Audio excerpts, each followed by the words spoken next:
Welcome to the Dire Wolf Show, where we believe that America is exceptional and that our constitutional rights should never be infringed. I am Dire Wolf. On our show, we bring you the truth and debunk fake news. If you love laughing at the insanity of the regressive left, sit back and relax. Boy, do I have a show for you.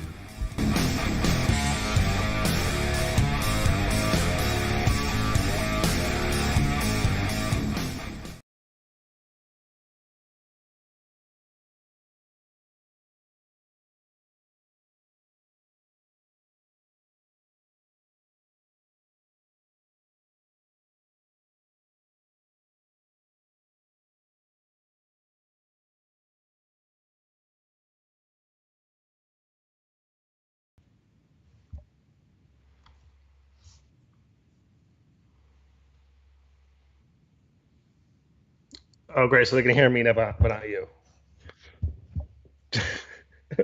Well, that is unfortunate. That happens every time you plug something new into your system. New screen breaks it instantly. Yeah. No. Okay. I'm on now too. Yeah, because I had to readjust the settings to reincorporate my monitor back in, and then I guess the audio didn't make the jump. But we're both live now. You want to have a fresh start? Pretend like that didn't happen. I don't know, Dyer. We're only. Yeah, you do whatever you want, man. All right.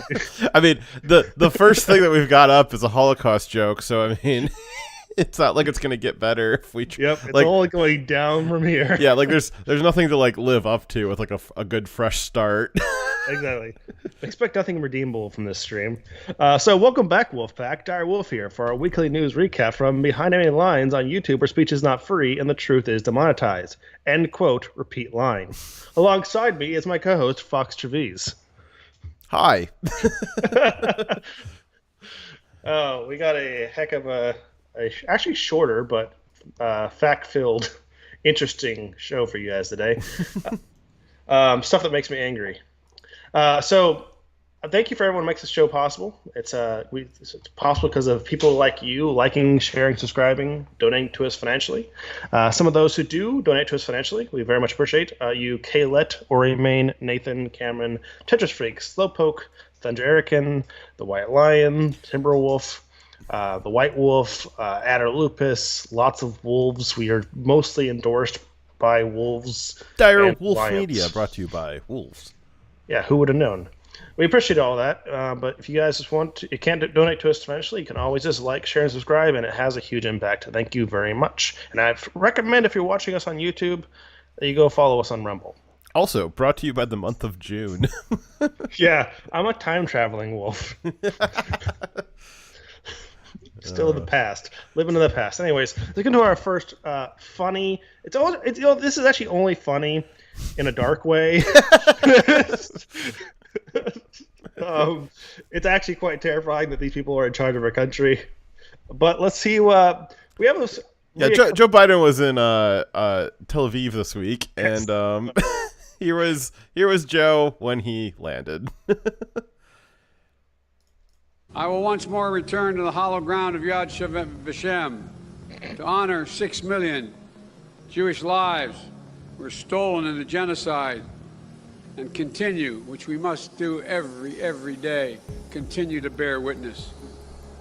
To keep alive the truth and honor of the Holocaust, horror of the Holocaust. Truth and honor of the Holocaust. Yeah, man. This was when he first landed in Tel Aviv, so this trip did not start off well. And as we say every single time, we show a video from Joe, Vice President Joe, that he every speech goes this way. Every week we get new clips. It's not that he has an occasional moment where he misspeaks. I think every time he speaks, he misspeaks. But he's not alone.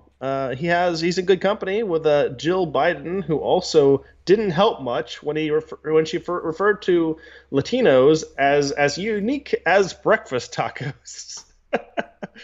This morning, First Lady Jill Biden facing criticism after telling a group of Latino voters they were, quote, as unique as breakfast tacos. The diversity of this community, as distinct as the Bogotas of the Bronx, as beautiful as the blossoms of Miami, and as unique as the breakfast tacos here in San Antonio.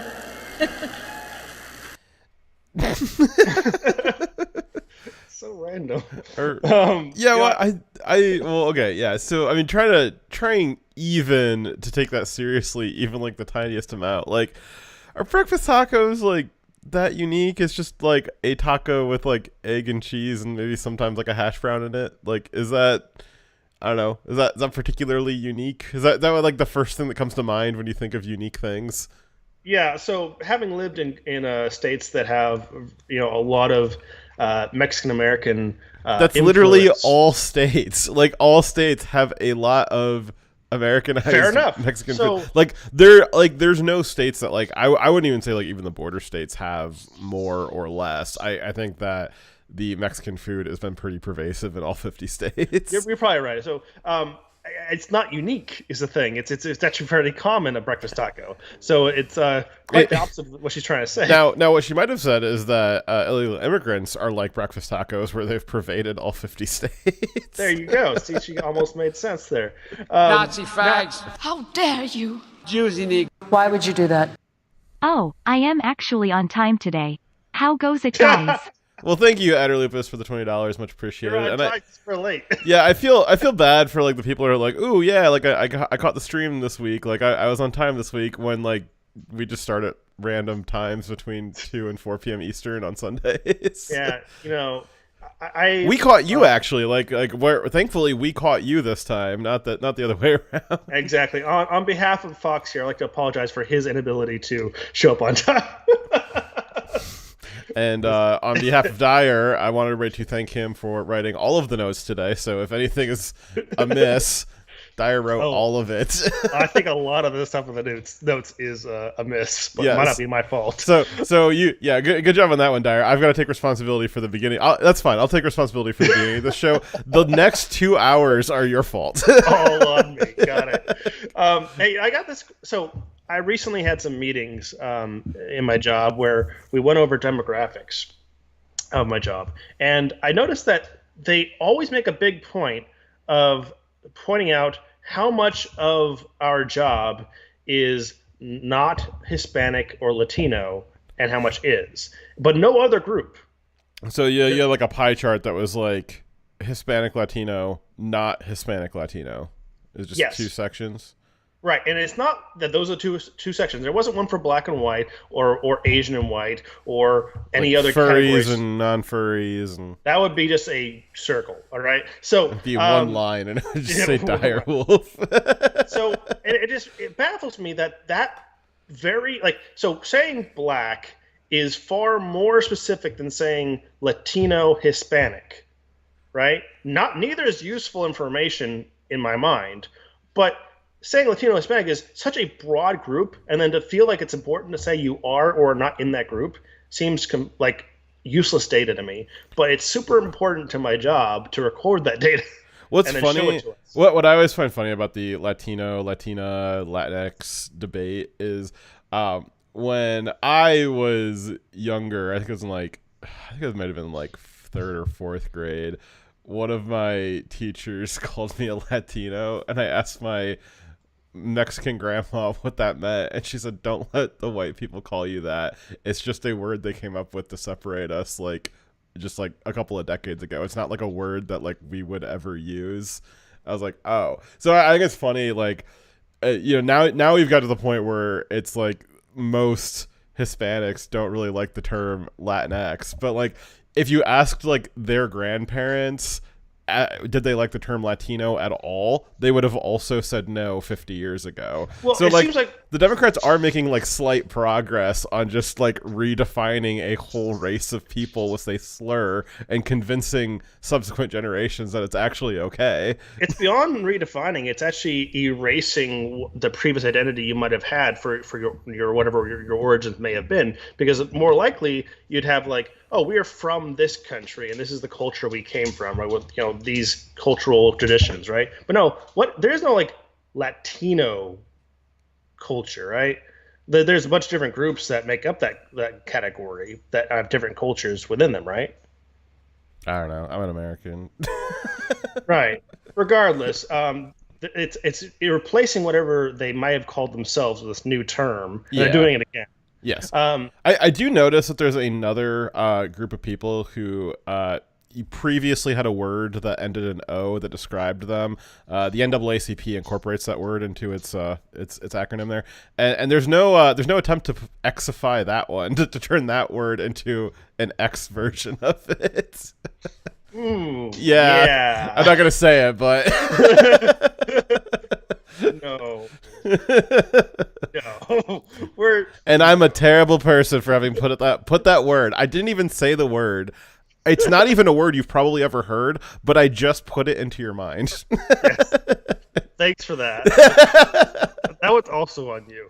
Anyways, so we also, if you thought that as unique as a breakfast taco, if you thought that Biden's VP was going to be any kind of reprieve for him, you'd be wrong. Kamala also had another recent word salad, which is what she's known for. Let's play that video. Kamala Harris making another gaffe during a speech yesterday. Take a listen to this. Together, we are expanding access to transportation. Seems like maybe it's a small issue, it's a big issue. You need to get to go and need to be able to get where you need to go to do the work and get home.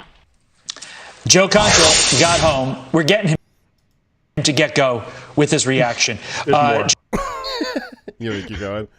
Yeah, a little bit longer. There's more clips. Joe, you now have a president and a vice president who cannot seem to use basic sentence structure more often than not when addressing the public. How do you deal with this if you're the White House?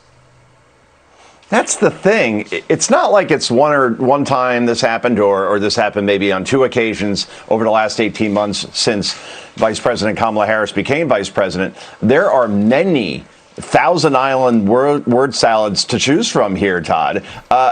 Here's one from just 1 week ago. Quote, "Our world is more interconnected and interdependent. This is especially true when it comes to the climate crisis, which is why we will work together and continue to work together to address these issues, to tackle these challenges, and to work together as we continue to work operating from the new norms, rules, and agreements that we will convene to work together on to galvanize global action." I don't know if this is being written for her or she's going off the cuff, but if they're being written for her, that person should be doing a job where you say, do you want fries with that?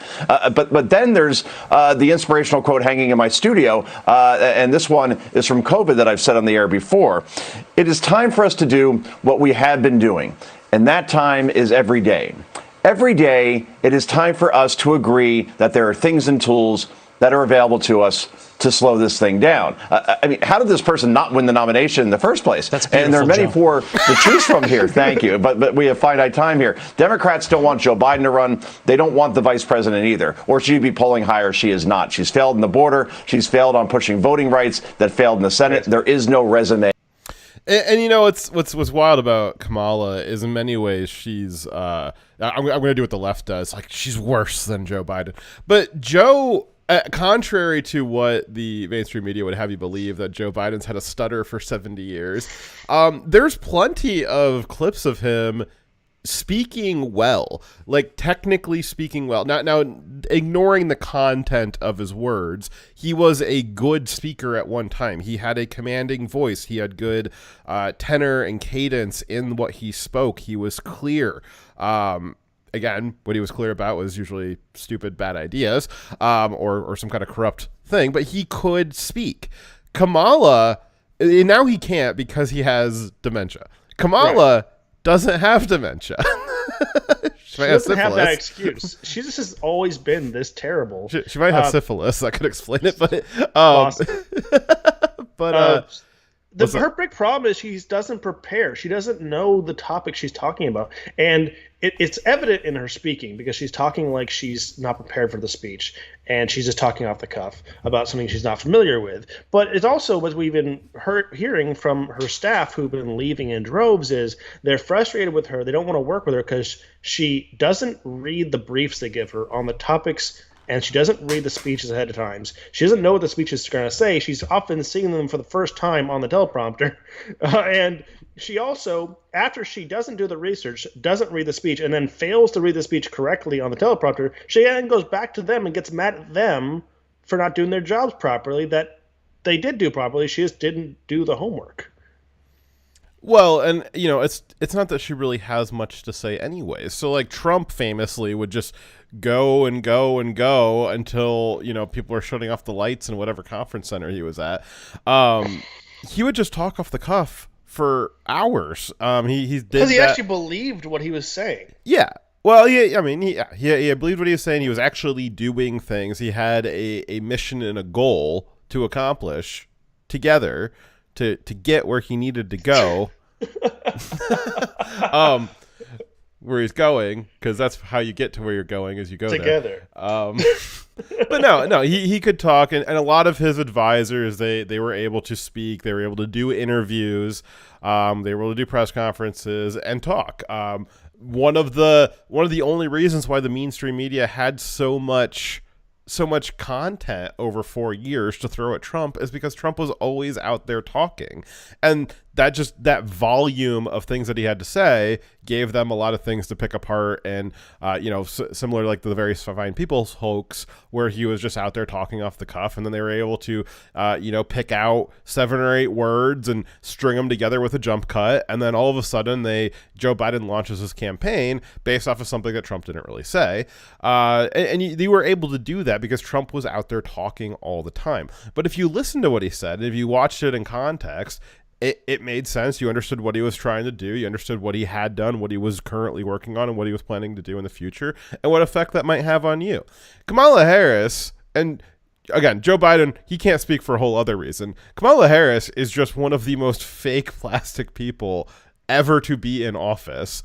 And she doesn't have any substance behind her. She doesn't have, when she's speaking off the cuff, she doesn't have any deep well of resources or knowledge or, just things that she's done, a resume of things that she's done and experience. She doesn't have any of that to pull off of. So she has to completely fabricate it completely from scratch every time she's speaking. Whereas if she was really doing something, if she was really actually working together with anybody on anything and accomplishing anything that would help you get to where you need to go with the transportation issue, then she could actually talk about it, but she doesn't have anything. So it's all surface level platitudes, just a thin veneer of plastic, and there's not much beneath that.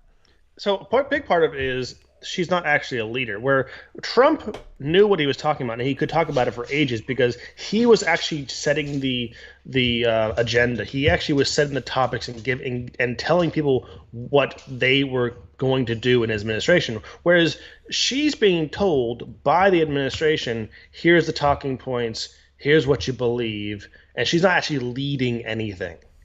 So because she's not the originator of the thought on the topics, she has nothing to actually say about it, unless she actually reads the research, which is being provided by someone else and not her, so she's not familiar with it, right?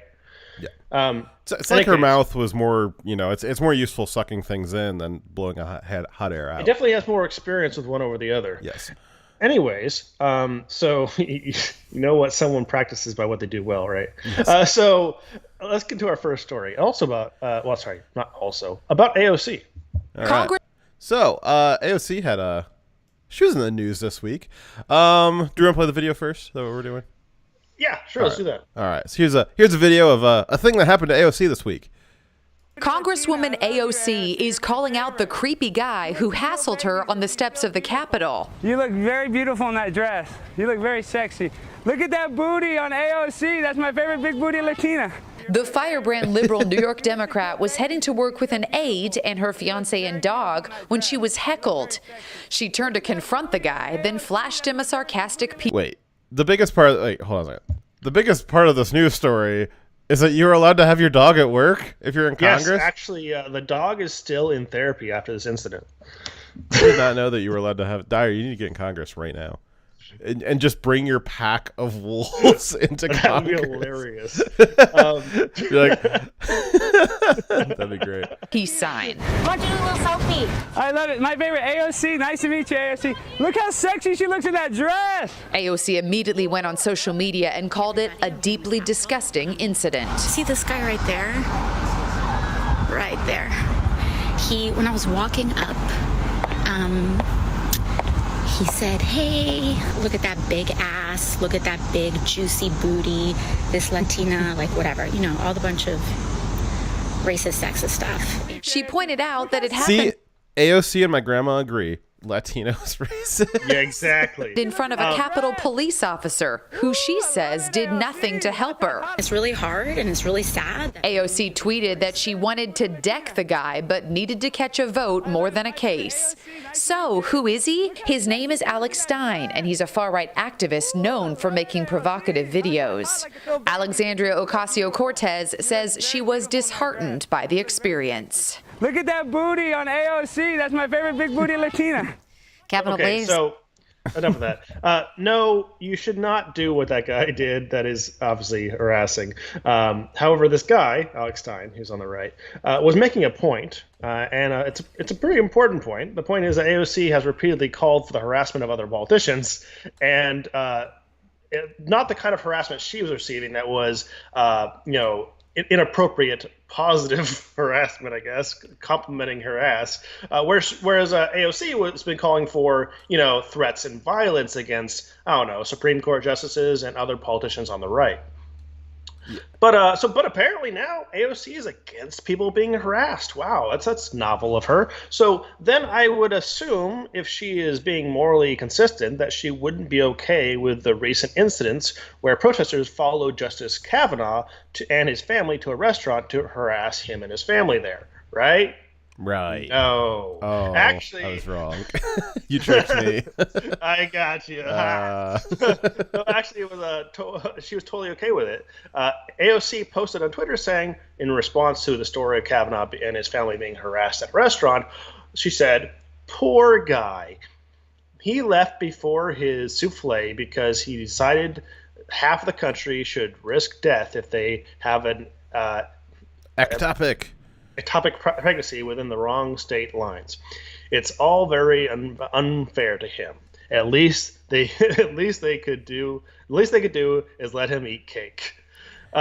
So obviously she's making light of the fact that a politician is being harassed. Quite a different response to how she was being harassed. Yes. Yeah. Well, it's funny because she also has said too that this incident with Alex Stein was violence against her, and so Ben Shapiro brought up that. When Ben Shapiro asked on Twitter to debate AOC said a request for debating her was actually sexual harassment. And then Alex Stein's actual sexual harassment, that constitutes violence. And then somebody taking a gun to Kavanaugh's house, that's just peaceful protest. Ben's like, I'm having a very hard time keeping up with all of this. It's quite confusing, isn't it? So this is after a left-winger was arrested traveling across the country with the tools and weapons to kill Kavanaugh, with the intent to kill Kavanaugh, but then chickened out at the last moment and turned himself in. And MK Ultra programming skipped a beat and exactly. He woke up. And this happened after a far left activist group offered to pay money for people to inform on the location of Kavanaugh, his family, and other Supreme Court justices that voted against Roe v. Wade. So she definitely isn't calling out these clear threats of violence and harassment, but she definitely is offended by someone harassing her, which is, hypocritical. So we're morally consistent here. Like, we don't think that a person should be getting harassed like this. However, we're going to hold her to her own standard, right? If you're saying that you want your supporters to go harass people, then you should expect that it is okay. Yeah, what's good for the goose is good for the gander, kind of a thing. There is no other option. People think, it's morals are morals. Like, you gotta, you can't, just because they're doing it, you can't do it too. No.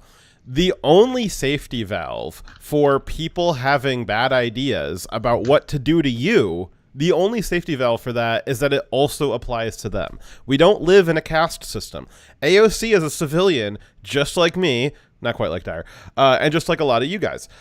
She's not anything special. She has a job in public service that you're paying for, and she's there to serve you. She's not more elevated than you. She's not lesser than you either, but she's not higher than you in any way. And so if she's advocating for certain things to happen to certain people, then those things, she should also be eligible to receive those things, because again, that's the only safety valve. That's the only safety valve. If the elites are allowed to suggest that things happen to you or things that happen to people that they don't like, but they don't want those things to happen to them, then there's no safety check. That's how you get authoritarianism. The way that you don't get authoritarianism, the way that you avoid that, is by making sure all of the aristocrats are subject to the exact same policies, laws, and procedures that you are. And so if AOC wants everybody to be harassed at their dinner for their political views, then you know what? She can reap the whirlwind, as some senators may have said. This is all hilarious, and it points out her hypocrisy, but it's actually not the most important thing that happened during this whole scuffle, because something also happened in one of her long-winded rants. There's a clip here where someone was goading her for information, and she ended up admitting on camera that the Jan 6 was an inside job. And here's that. Insurrectionists. Like Antifa? And that there were actual officers working with this, and we never got to the bottom of that, and we never got any answers about that. And then to this day, we're just supposed to pretend that never happened. I have no idea what happened to the people on the inside who were very clearly sympathetic with what was going on and opening the doors wide open for that. And I'm supposed to sit here and pretend like none of that ever happened. And then right afterwards, you have a massive, you just have this idea that throwing money at that problem is going to make it go away without any accountability. And so this is where these things are breaking down. We're not safe. And it's not just about members of Congress not being safe. The food staff workers aren't safe. The janitors aren't safe. Like, we need to get to the bottom of this. Yeah, so wait. Isn't AOC part of the majority party that in also the House that does investigations? Isn't she like in the prime? Well, all right. So yeah, she is. Okay, I get where you're going. Let's pause for a second though and not be sarcastic for a minute, because there's a lot of sarcasm in that video from the guy who's like heckling her. But I want to be like very clear. So like very clearly, what she is saying is that she doesn't feel safe because she knows, just like we all saw, that there was Capitol Police officers that invited people into the building on January 6th, because that's what the Capitol Police do if you've ever been in DC and want to go to the Capitol building.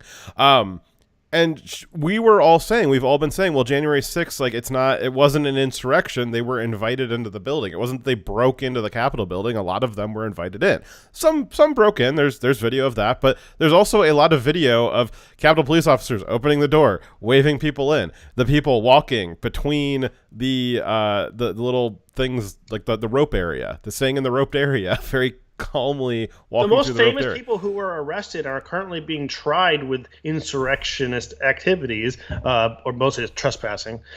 They are the ones that just walked in, not the ones that were trying to bust in.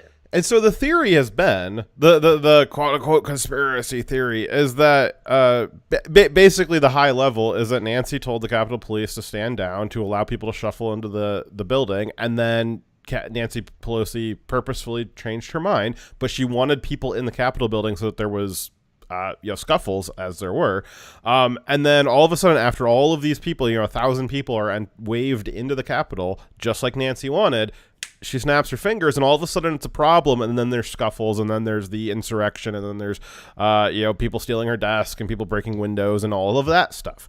And AOC saying, hey, hold on a second, I think the Capitol Police waved a lot of these people in. And we're saying, yeah, that's exactly what we've been saying for the last almost 2 years now. And so AOC is like, she's just admitted what the Democrats will never admit, which is that many people were waved in by the Capitol Police. And there's questions on our side, too. We think that there's a lot of that a lot of the people in the crowd that were causing problems, there's a lot of questions as to whether or not they were FBI assets or agents themselves, and whether or not the Capitol Police were intentionally told to stand down. There's video of before the mob even gets there of the Capitol Police moving barriers, opening the doors, waving people in.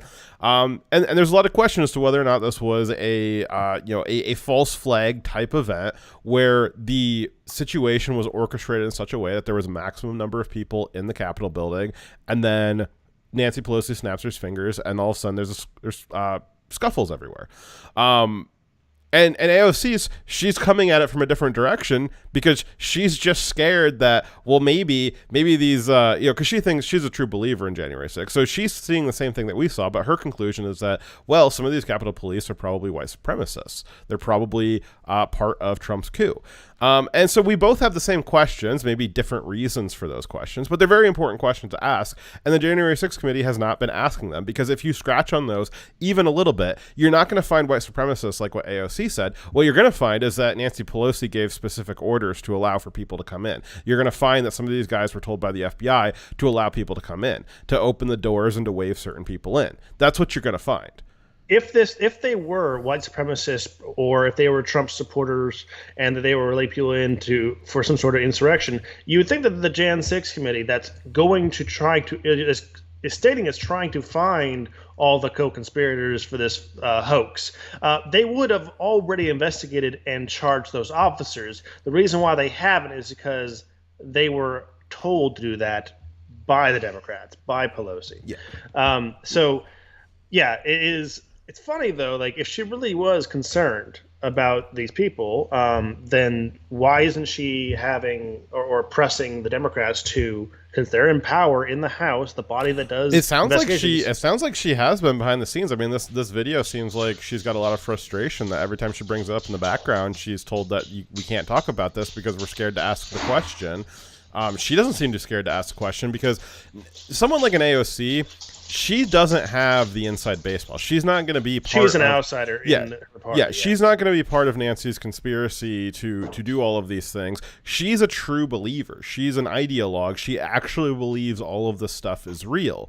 And so she's not going to get brought in to the fold on that stuff. So she's just as much in the dark about what was going on as you or I are, because she wasn't told any of the inside baseball. And so she's legitimately, because she's psychotic, just because people are psychotic doesn't mean like they don't have like legitimate terror. Like she probably is legitimately terrified that, again, her reasons for being terrified are irrational, but that doesn't make the terror any less. She probably is terrified that some of the Capitol Police officers are white supremacists, or that they are just biding their time waiting for a Trump coup, or maybe to assassinate and rape her, like they were not doing during the January 6th when she was checking if she was okay. Yeah, definitely. when she was having her Capitol Police rape fantasy. Exactly. Hey, so I have a related story because we're talking about AOC. My wife brought up the idea that there should be a knowledge test, a IQ or knowledge test to be president or be in government. And I told her that actually is a terrible idea, because if you give someone in power the ability to create a filter, a test to determine who can be in government, they then can use that test to make it to filter out their opponents. They can use that power of there being a filter to abuse it and make it so that their political adversaries are less likely to get power. I know it might seem like a jump to go from, hey, let's make sure they have basic knowledge skills. You would be better off finding a knowledge test for voting, but I don't know. The problem is there's no. Don't give the government power in the first place to create a filter. Like there shouldn't be a barrier that they can adjust to their needs that can limit who can be in office, because the intent is that the filter is the voter. Yeah, well, and back to your point about the government power is, there's a lot of stories, and maybe this fits your town, is your mayor's kind of a dork, jerk off idiot, and And nobody really cares because it's a city mayor. Like, that doesn't really do a whole lot. And maybe if you're in like New York or Chicago, that makes a pretty big difference. But if you're in some like 2,000 or 3,000 person town and your mayor is a dork, like, who cares? Like, they don't really have that much power to do anything. Maybe they can change which parking places are electric vehicle only or something like that, but they don't really have a lot of power, so it doesn't really matter if they're an idiot. The same thing should be true of the president, where the government's supposed to be small enough that it doesn't really matter. It doesn't really matter if the president's an idiot or not, because he doesn't really have a lot of power to affect your life. That's what we need to get back to, is because you're correct, Dyer. There is no good way, and even on the voting thing, like, there's no good way to set up a standardized test to determine those things or to rank those things. We can see that clearly with standardized testing in high schools. That what a failure that has been over the last couple of years with the No Child Left Behind Act. So the real solution, and it's both of them are pie in the sky at this point, either having some kind of amendment that would cause a cognitive test for the presidency, or having the government just reduce its power. They're both equally as likely as the world being flat, as the globe being flat. The world is flat. What are you trying to say? The globe is a giant ice ball, Dyer. It's just so big it feels like it's flat. It's just a flat globe. That doesn't make sense. Don't just go with the it. Earth is flat year round. All right, let's move on to the next story. Alrighty. So we got Hunter Biden leaks. So we mentioned it briefly, I believe, last show, but there's been some more time for people to process and investigate. Dyer, could you have found a lower resolution? No, actually, I looked for the lowest. There's a video, man. Okay. I can't even read it. I'm sure nobody else can either. We'll read through it, I'm sure. Oh, no. I didn't cover that individual message because it was just not that important. But a lot of the stuff that was released, I couldn't put up there. That's true. That is true. What could I? You saw like the stuff that was released, right? Like, most of it is people who are not adults. No, I'm not that gay, Dyer. I didn't look at all the naked pictures of Hunter. Why did you? Research. Anyway, so a user on 4chan allegedly hacked into the iCloud account for Hunter Biden by using a tool called iPhone Backup Extractor to recover backup copies of the contents of Hunter's iPhone and iPod. Now, I know what some of you guys are going to say is, well, no, Fox and Dyer, they got into. I know that the technically is that they did not get into his iCloud. We don't really care to go. We're not Apple fanboys, and we're not going to give you like a technical breakdown of how do Apple systems like. Yeah, so I don't care. That's great. I don't care. We're just going to say that they hacked the iCloud because that's what they did.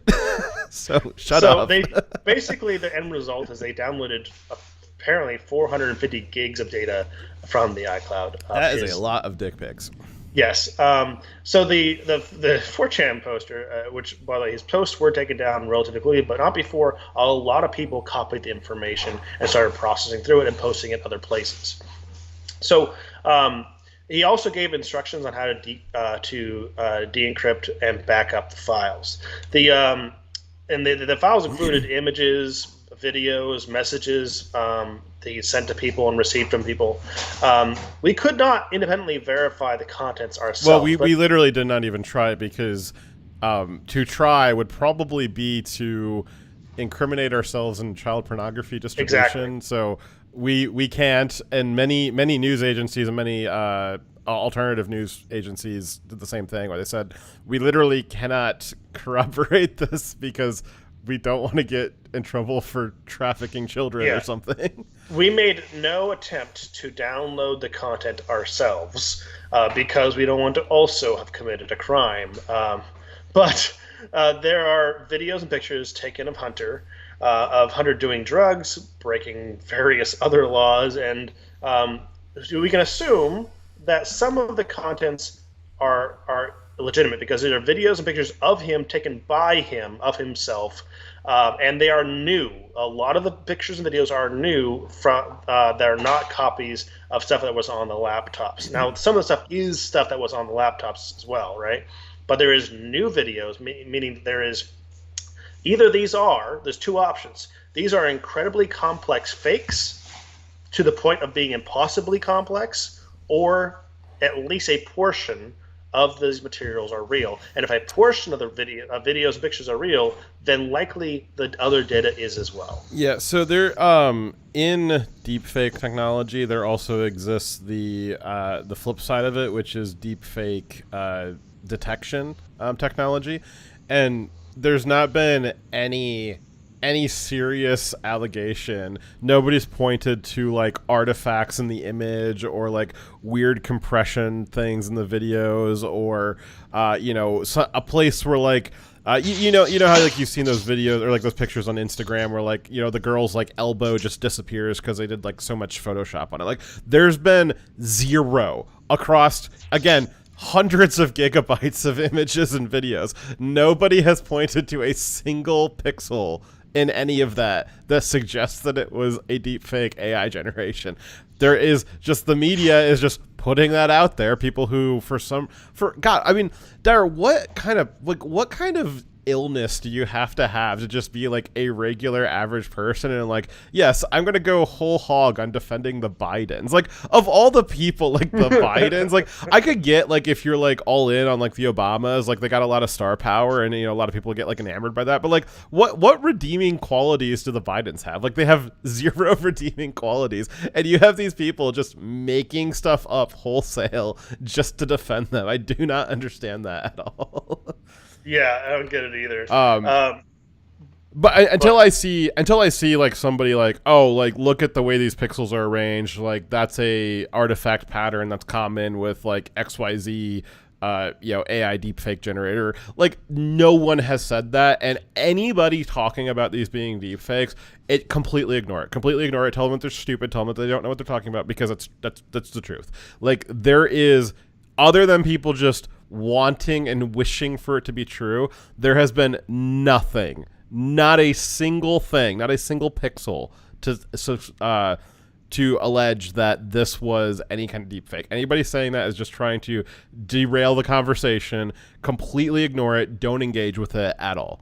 And that's why it's ridiculous when we have left-wing news sources, which you'll see articles if you Google this, saying that, oh, this is Russian, this is all from the Russians, or this has been deep faked, or this is blah blah blah, right? Well, like I said, this would have to be impossibly complex fakes to the point that the technology doesn't exist. Well, what do we know about Russian compromise?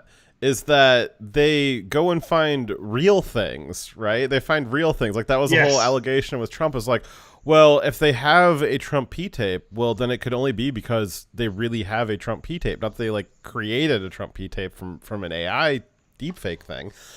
So all of a sudden we went from, well, Russia would only ever release true, honest to God, legitimate evidence that they're not even going to release. There's just going to be an allegation that they have it, and like that counts. But like they would only have it if it was actually really happening. To all of a sudden, within a year, all of a sudden the Russians, they only produce deepfakes. They don't actually collect real information. They don't collect real compromise. They only generate deepfakes, and it's like, well, which one do they do? I mean, that's a pretty radical change in their policy over the course of a presidential cycle. Wow. Really branching out there. Yeah. So inside of the leaks, we had a video of Hunter arguing with the hooker over how much cocaine he had. Here's a video of that. So I just weighed the bag.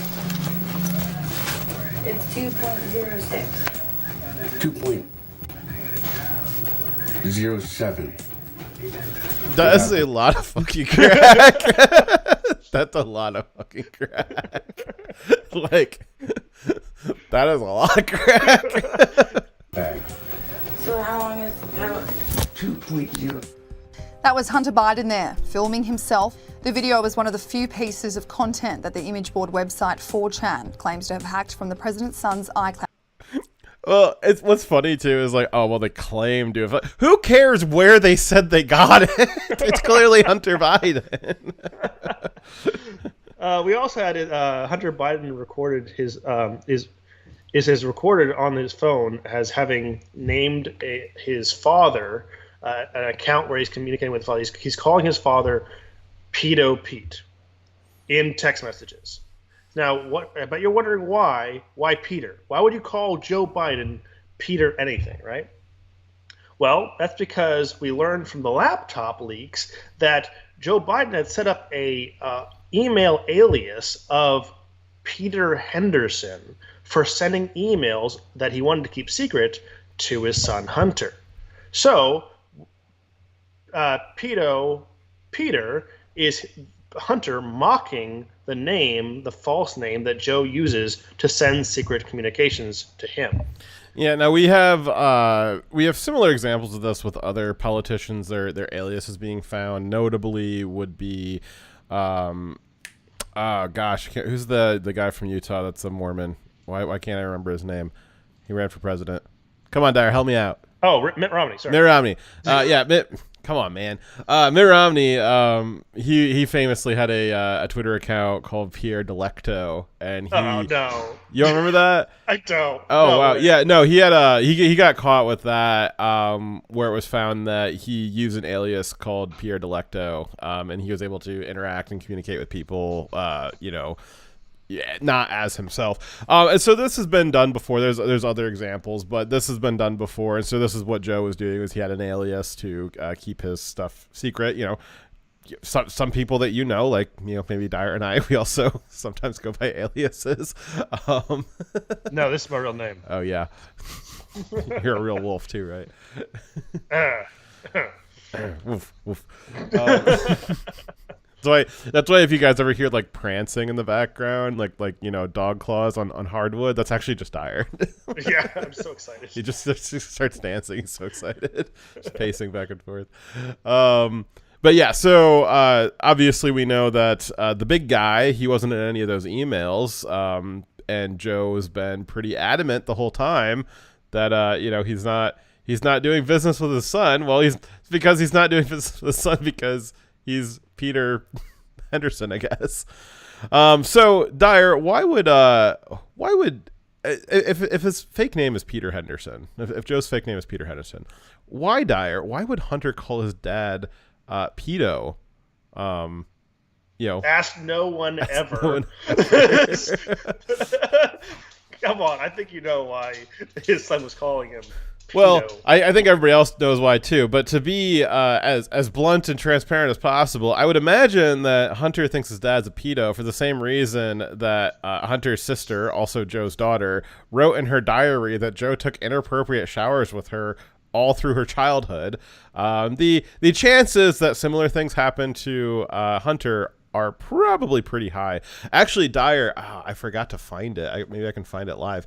Did you know that there was another video as recently as like 4 days ago of Joe Biden sniffing kids again?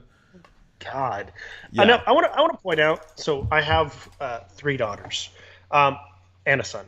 And I don't shower with my kids.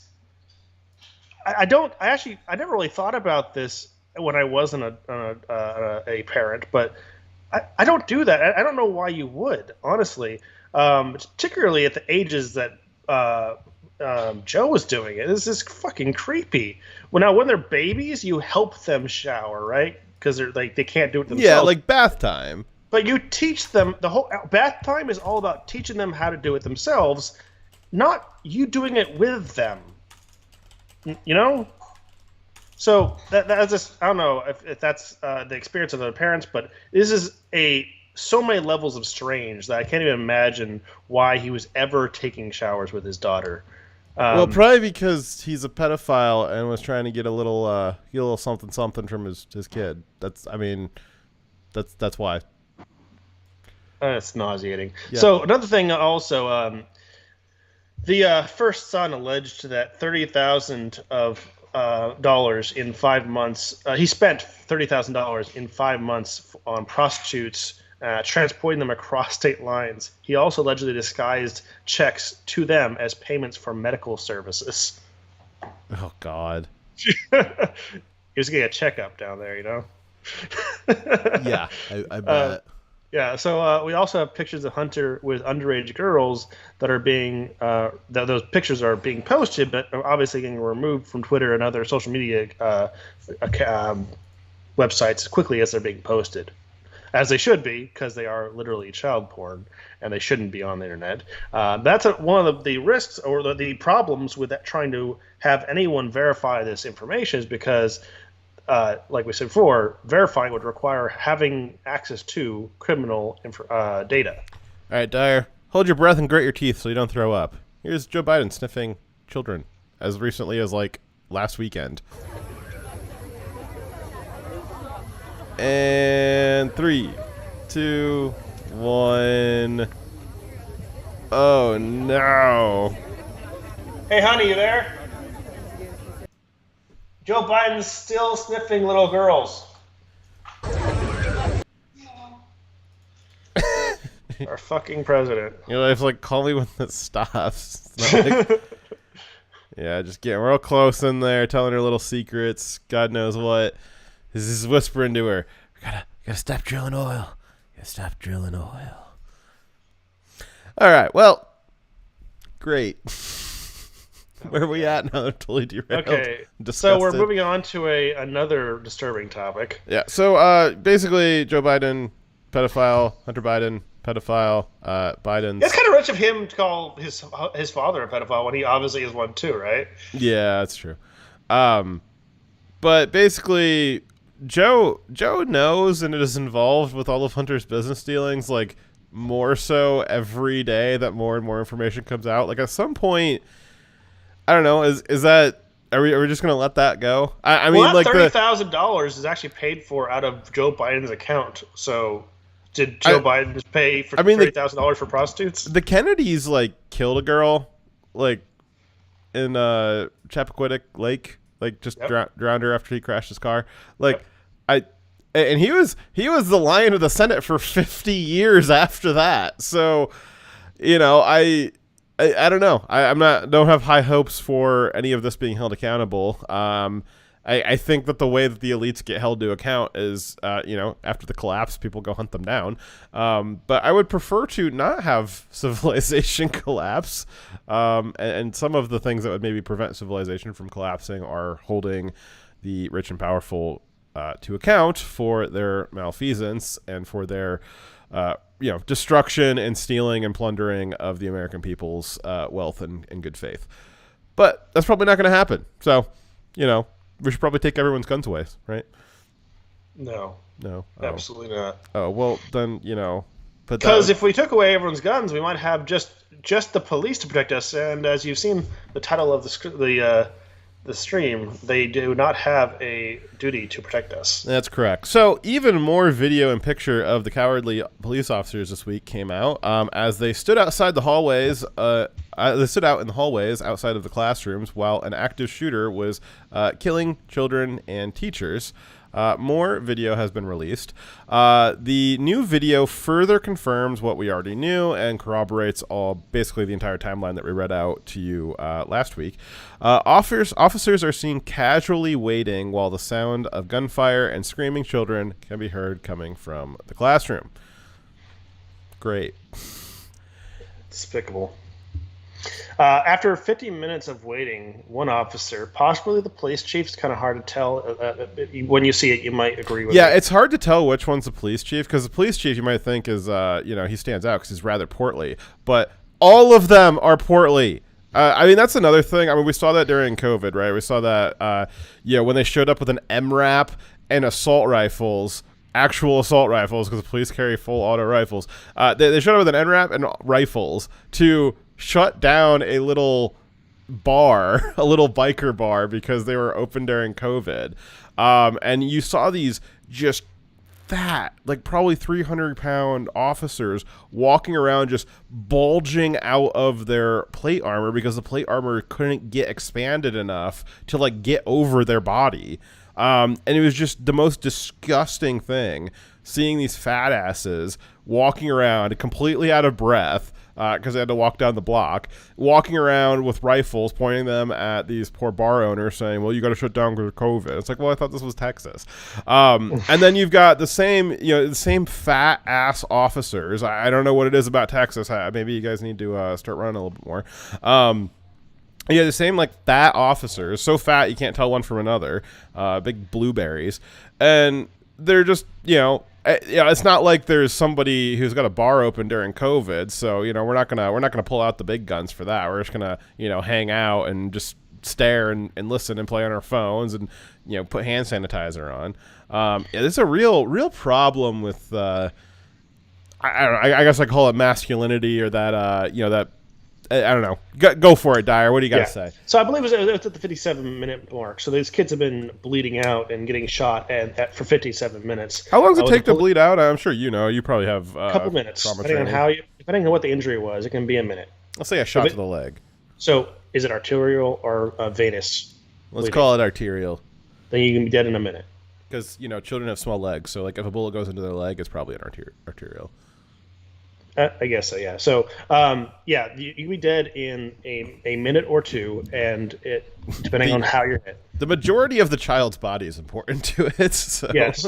So, when it's seconds matter, and they are waiting out there, and they were there after 3 minutes, and they waited for over an hour to go in, while kids were continuing to be shot, and they were screaming, they were calling for help, and when one called for help, the shooter went over and shot the kid who was calling for help. And the police officers, the adults with the guns and armor, they were sitting there listening and doing jack shit and letting them die because they were afraid they might get hurt. So 57 minutes go by, and this one officer, whether he's the police chief or not doesn't really matter, he casually uses the wall-mounted sanitizer dispenser, possibly in an attempt to clean the metaphorical blood from his hands. Here's the video.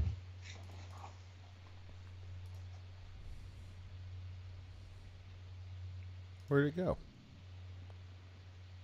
Dyer gave me an embedded video, and he knows I hate those. He did it on purpose. Yes, I did. To ruin your day. Because these websites don't work.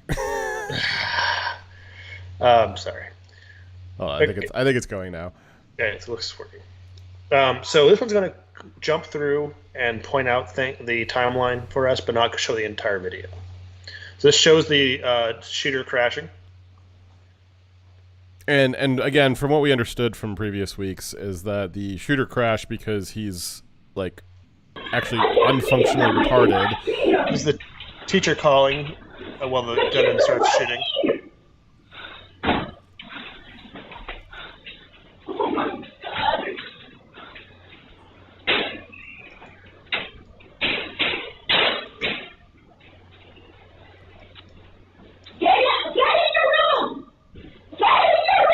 Get in your coffin. Yeah, go to the kill box. Go to the kill box. Get in the kill box now. Here's the shooter.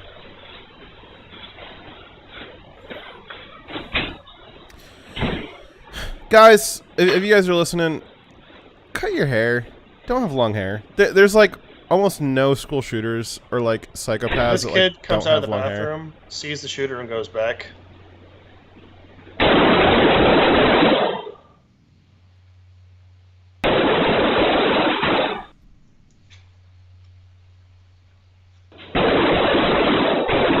I believe the quiet spots that you're hearing is they edited out screaming. Yes. Yes. Which I don't know why. Why? There's no reason to edit out the screaming. People need to hear it. The original video is available. All the screaming and stuff has been edited out in this thing. So they're here after 3 minutes. Way 1, 2, 3, 4, 5, 6, 7, 8, 9, which nine lines up with the timeline that we read out last week. 9 officers there with Why are they waiting? They should be going in immediately. No one tries the door. No one sees he's barricaded in there. They don't try to breach at all. They're not trying to find him and kill him like they're supposed to. Yeah, you're supposed to basically just go zombie mode. Like that's what the police are trained, and that's what the protocol is. Like you just, even if it's just one person, you doggedly run at them. You don't stop. There's no reason for hesitation. This guy's hesitating. All of them are. He pulled out his phone. Checked his phone. He has a punisher. Look at that guy. That guy in the white. He can't even run down the hallway without being completely out of breath. They got 3 shields.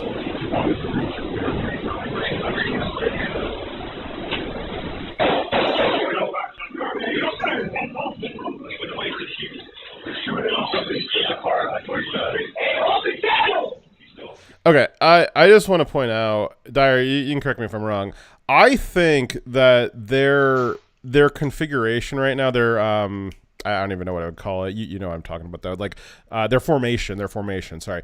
So you've got down. You can see in the middle. You've got those 3 guys together, and the guy in the middle's got his rifle right next to the other guy's arm. What do you think is going to happen if he shoots that rifle? Where do you think that muzzle blast is going to go? Right near his face.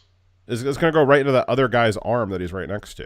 What do we know happens to an arm that's next to a muzzle of an AR-15? Causes damage. Yeah, it causes some damage. So I don't know. I mean, like, I'm sure you have some understanding or familiarity with formations. I mean, what's your opinion on this formation? Is it tactical or tacti-stupid? Definitely tactical. Far too close, the barrel of the weapon to the other guys, and it's also tactically super unnecessary to be like all packed up like this, and it's not doing like what he's not even behind the shield. If they want to have the defense of the shields, you'll see later on when they actually go breach the door, they don't even have the shields in front. They have the shield behind. The guy holding the shield is behind the guy that's breaching, right? So they shouldn't have stopped. They shouldn't have done this formation at all. They should have gone straight to the shooter.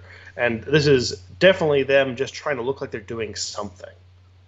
Well, like I don't know that they know that they're on camera. I think that they're just.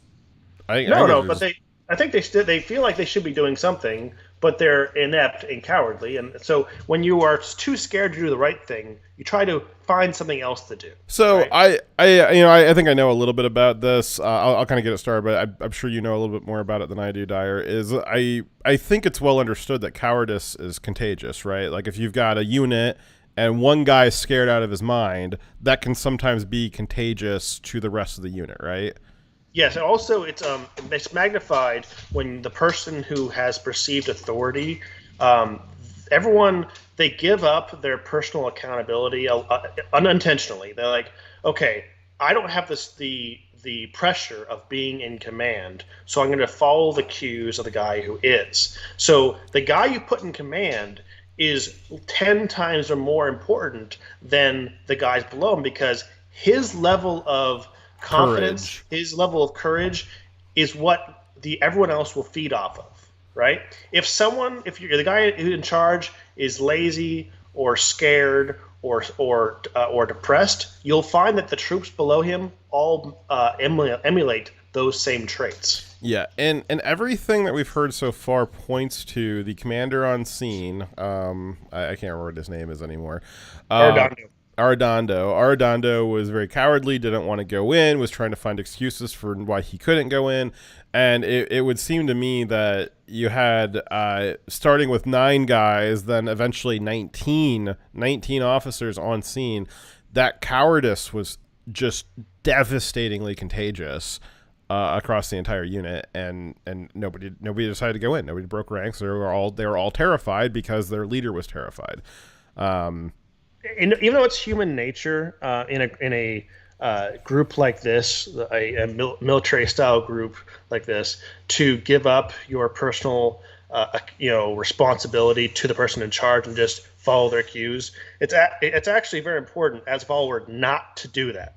To no matter what the cues of your boss is, you are independently responsible for doing the right thing.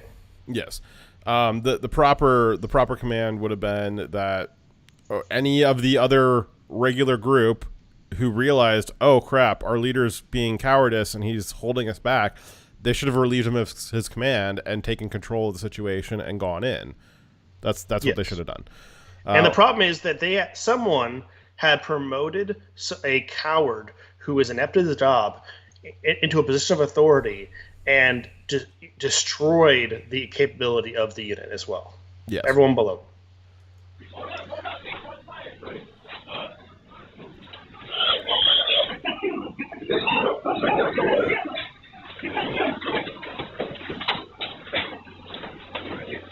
See, the shields are in the back.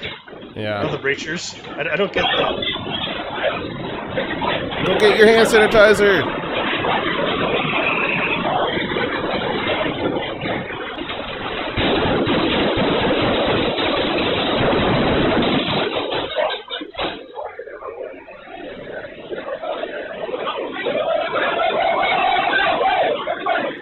So this guy in the right corner, from my understanding, he's being held back. His wife was in there. No, I believe it was, his kid was in there.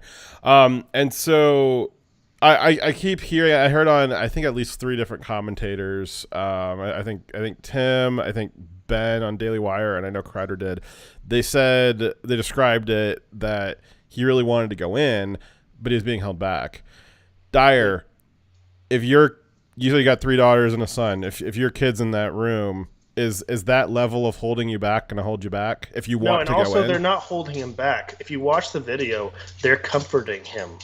Yeah. They're not holding it back. And no, that wouldn't have been enough. Yeah. So you either want to go in to save your kid or you don't want to go in to save your kid. Dyer, did this guy want to go in to save his kid? No, he was too much of a coward to save even his own kid. Yep. Though I have to say that in tactically speaking, as far as like if I was in that position, it actually isn't I need to go in to save my kid. I need to go in because there's a lot more life, my kid and others, that I'm responsible for in that moment. Yeah, and maybe that's where he's like, hey, I'm going in there to save my kid. It will probably create some kind of distraction. You guys are welcome to follow me in and leverage that distraction, but I'm going into that room right now. It's also painful that there's so many officers in a hallway, which is so unnecessary when there was a window they could have been... Like, there was other avenues of attack they could have been spreading out the forces for and creating the multiple angles of attack to whatever direction the shooter was facing. Like, if he's facing the door, which he's expecting to breach through, they could have shot him through the window while his eyes were not on the window. And there's just no need to have this many people in the hallway go through that door.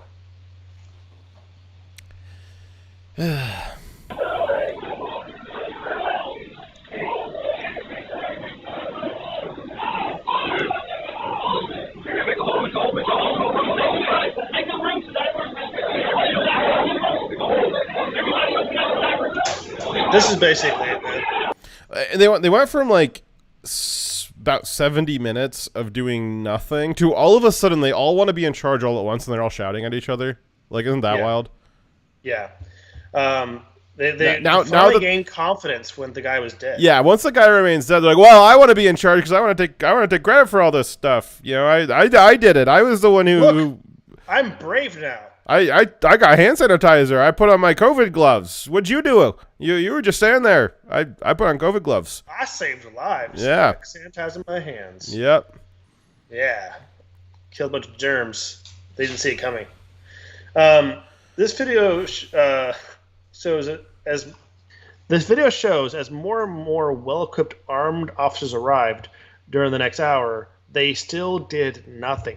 The claims that we had early on that they lacked the equipment to breach was completely false. They knew it was false from the very beginning. Not only were they cowards, but they lied about their cowardice. I also remember very early on in one of the press conferences, like 2 or 3 days after it happened, they were talking about being outgunned because the guy had a rifle and they only had pistols. I see 1, 2, 3, 4, 5, 6 rifles in this shot right now.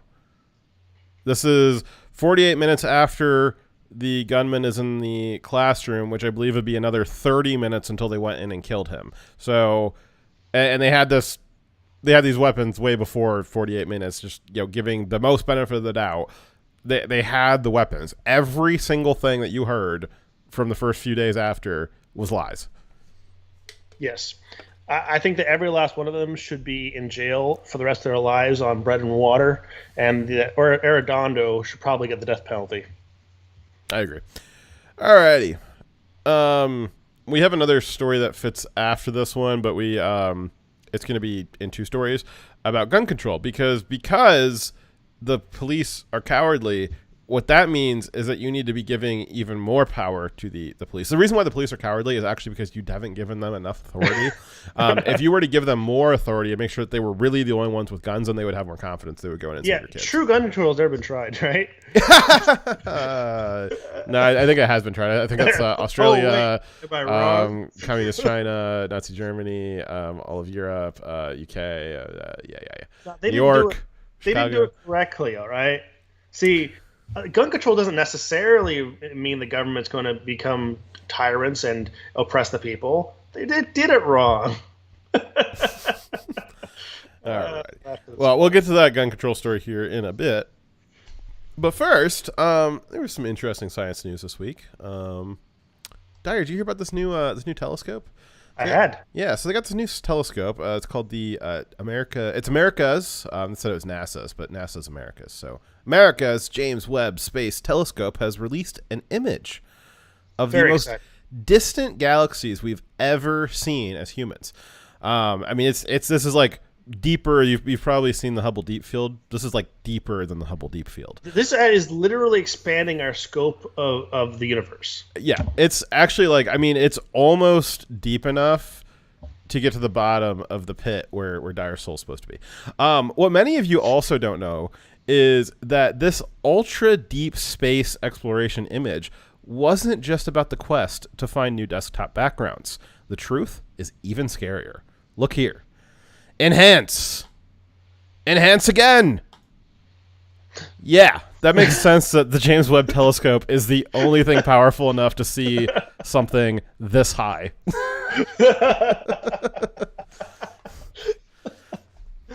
Oh my God. So the U.S. consumer inflation to 9.1% in June, a pace that has not been seen for more than 4 decades. 40 years, holy cow. We are also forced to remind you that 4 decades ago, we started recording inflation differently, not after that point, differently. So by not actually, by not including the actual rise of some goods and excluding certain products entirely. This means that our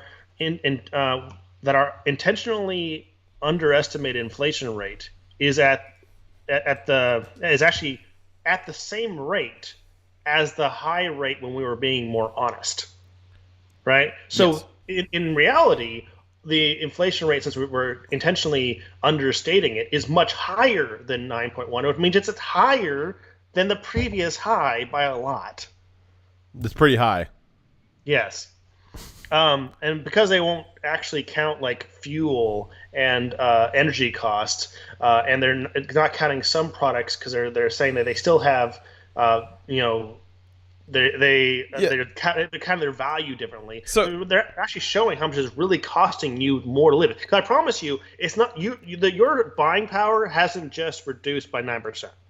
Yeah, so for instance, this week I was paying my gas bill and I was like, why is my gas bill $70? Like, it's summertime. I have a gas water heater and a gas stove and gas oven. So like, I got it heating water and food. I was like, why is my gas bill last month was $70 and it was $70 a month before that? I thought my gas usage was going down in the summer.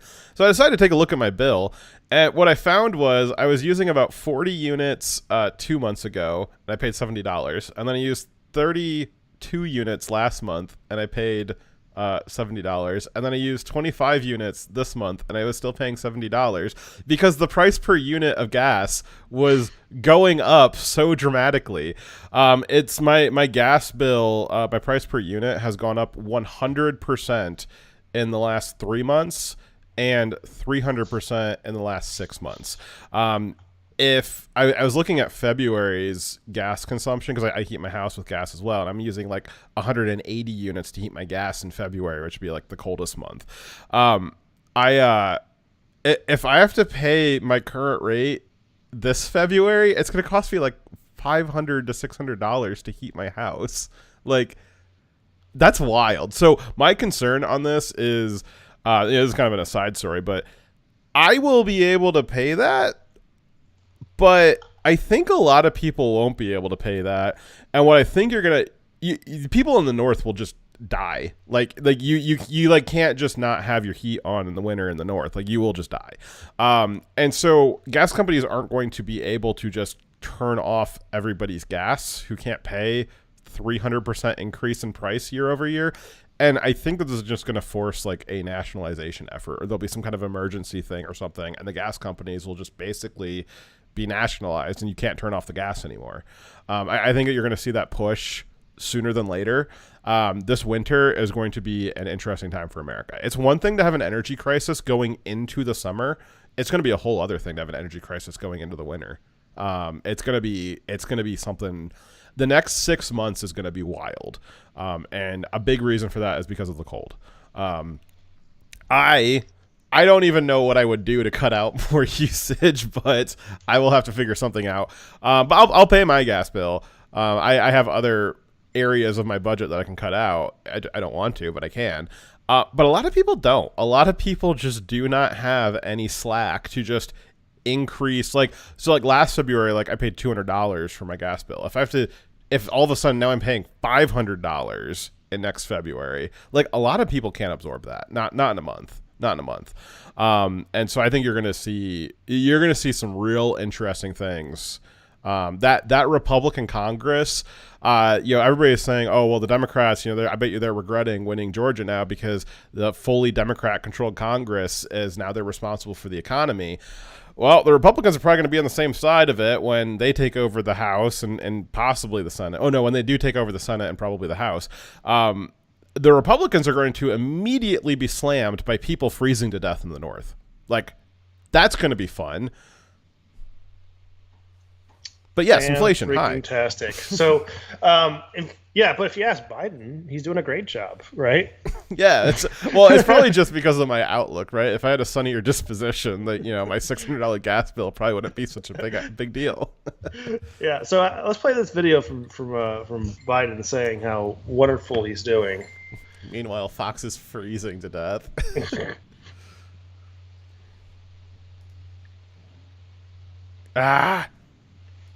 Morning.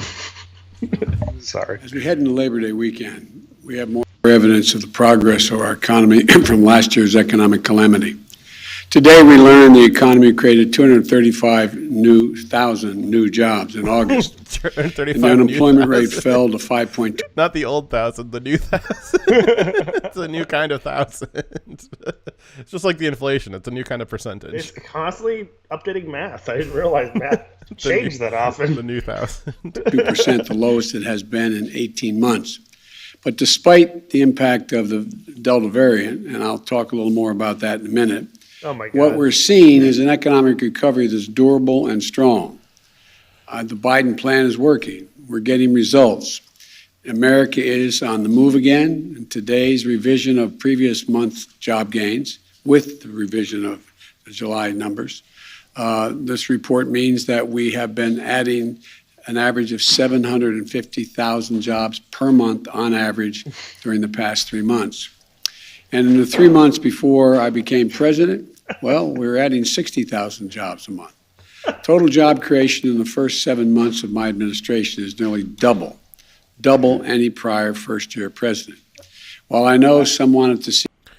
I think it's funny he has to do an average of the last 3 months because he wants to hide the fact that the current current month was really, really bad for him. But also, I have a proposal for you, Fox. I suggest a new bill that anytime someone suggests there be another COVID, pandemic, each new variant, if anytime someone brings it up, we just immediately throw them off a bridge. No questions asked. Delta variant, splash. I don't know if that would be a constitutional bill. You know what? But as we found out with bills, is it doesn't matter if they're unconstitutional. You have you to can't pick and choose, Fox. They're either all constitutional or they're all not. Well, no, it doesn't matter if they're constitutional or not. You can still pass it, and you can still prosecute people under it. It's just after they've been prosecuted, they have to bring it to the Supreme Court. So we can still throw people off of bridges, and if they don't like it, then they can bring it to the Supreme Court. After they've been thrown off a bridge. If they survive, they can then take it up with the Supreme Court. If we prosecute them and we haven't gotten around to throwing them off a bridge yet, they can't bring it to the Supreme Court because they don't have standing. Exactly. They haven't yet been harmed by being thrown off a bridge. That's right. As we said before, he's claiming the evidence of a good economy is job growth, when in reality, the job growth numbers in context are not good at all and not something to be bragged about. When you lose 11 million jobs because of lockdowns and then are slowly getting those jobs back, but still haven't got them all back yet, it's not a victory. That means all the time in between those jobs being lost and you getting them back is lost time where the economy has gone backwards and not continued to grow at all. And then as catching up to those jobs that were lost, you're realizing that the new jobs are slowing down. Do you remember when Trump was talking about how great his job numbers were, and then AOC tried to throw a wet blanket on it, saying, well, your job numbers are only good because people have to have 2 jobs? Under Trump's measly 2.5% inflation rate. They realize this doesn't double up the numbers of employed, I know, right? but AOC is just well, it doesn't count that you've got good jobs numbers because people have to have 2 jobs, which was not true. And then under Biden, that may actually be true. You may actually need to have 2 jobs just to afford, Fox's gas bill, or eggs. I know it's gonna be a weird February. Who wants to take some bets as to what am I gonna run out of first? Am I gonna run out of eggs first, or will I run out of gas to cook the eggs? Well, you don't have your own chicken farm. Come on, why don't you be more like Tim? Yeah, I know. I don't have my own 300-acre chicken farm and pay 5 people to take care of the chickens for me, and then claim what's wrong with you? I take care of chickens. It's probably because I'm stupid, Dyer. If I was smarter, I would just buy a Tesla. Exactly. You'd have a Tesla, you'd have your own chicken farm, and you'd be shilling on the internet. The truth is, I keep trying to have chicken farms, and I just go out and I just grab them by the neck and shake them around, and I just, they die. It's a problem. You should stop choking your chickens. Yeah, well, you try doing that. I can't. I know. So, kind of like a reflex instinct. So he said that what he said about the rise of inflation, that the good news is that I don't think this matters much. The long-term rates that matter for the real economy. Oh, sorry, I missed something. So New York Times columnist Paul Krugman disagrees that the economy is bad. If you remember correctly, he's the one that predicted that Trump was going to cause a recession and that there's going to be a Biden boom. That didn't happen. Quite the opposite. So Paul Krugman, the columnist for the New York Times, he disagreed that the rise of inflation is a bad thing. He said, the good news is that I don't think this matters much, referring to inflation. The long-term rates that matter are the real economy, much more dependent on how high Fed funds eventually goes than on the precise path. Now, that was not me misspeaking. That's what he wrote. Well, the Fed funds rate, so what he's talking about is the interest rate. So the Federal Reserve is raising interest rates by, I think the last one was 0.75, or they'll call it 75 basis points. A basis point is just 0.01%. It's 1/100%. But finance people like me will say basis point too. Sounds smarter. But they raised it 75 basis points last time. They're talking about next time raising it as much as 1%, 100 basis points all in one go, which is kind of unheard of. They were, for the 10 years after the housing collapse, they were hesitant and giving months to years notice. They were giving 6 quarters notice that they would raise it 25 basis points, 0.25%, from 0 to 0.25%. They gave 6 quarters notice. And now every month we're seeing them raise it by leaps and bounds. Go ahead, Dyer. I'm speechless. Yeah. So he's saying essentially that it's not a big deal, and that the final destination of the economy, he thinks that down the road, after the inflation has destroyed many lives, that he's going to be insulated from, that he and the elites are going to be insulated from. He thinks that in the end, the economy is going to land in a good place. And because of that, the temporary inflation and the inability for people to heat their homes and feed their families, that's not important to him. Now, Bloomberg has a bit of a different take than the let them all die, I'll be fine take from Krugman. This week, they published an article saying that high inflation is going to be around for a long while longer, but they also talked about what is driving inflation. And one of the interesting things they mentioned was they said that the push towards carbon neutral is, and the trying to reduce the carbon footprint, that these policies being put in place by government are likely going to be the driving factor for inflation remaining high and continuing to grow, not COVID. And he also said that there has been some effect from global conflict, but that contributes to it. But the real thing he's saying is going to cause the acceleration and continuation of inflation is actually the intentional actions by government, aka Biden's anti-fossil fuel policies, are what is driving inflation, which is true. Yeah, well, and right now the inflation, they can play all the monetary games they want, but right now the inflation is being caused by supply shortages. It doesn't matter how much money is in the economy. It matters how much stuff's in the economy. We went over this last week. There's just not stuff to buy. And of the things that there is to buy, they're not where they need to be because the gas prices and the diesel prices are so high. It doesn't matter if you've got $1,000 or $1 million. If there's only 10 board feet of wood or only 300 barrels of oil, you're not going to be able to get it. It doesn't matter how much money you have. Right now, we're just in shortage. We're not in actually stuff gone, not in actual, just there is no stuff. We're still in shortage, which is good, better than having nothing. But what we do have, they're selling it at much higher prices. The way that you're going to bring oil down is not by playing games with the money supply or playing games in the monetary market. The way to bring the oil down, the oil price down, is to give more oil. The reason why the price per barrel is so high is because people are desperate to get that oil, and so they bid up the price. If there's only 10 barrels of oil and Dyer wants 5, or Dyer wants 10 and I want 10, well, Dyer's gonna say, well, I'll pay you $20 for a barrel, which is what it was a couple of years ago under Trump. Actually, it was $14 a barrel under Trump at one point, and Trump wanted to refill the strategic oil reserve, and the Democrat Congress told him no. So why would they say no to that? Well, because otherwise, reasons.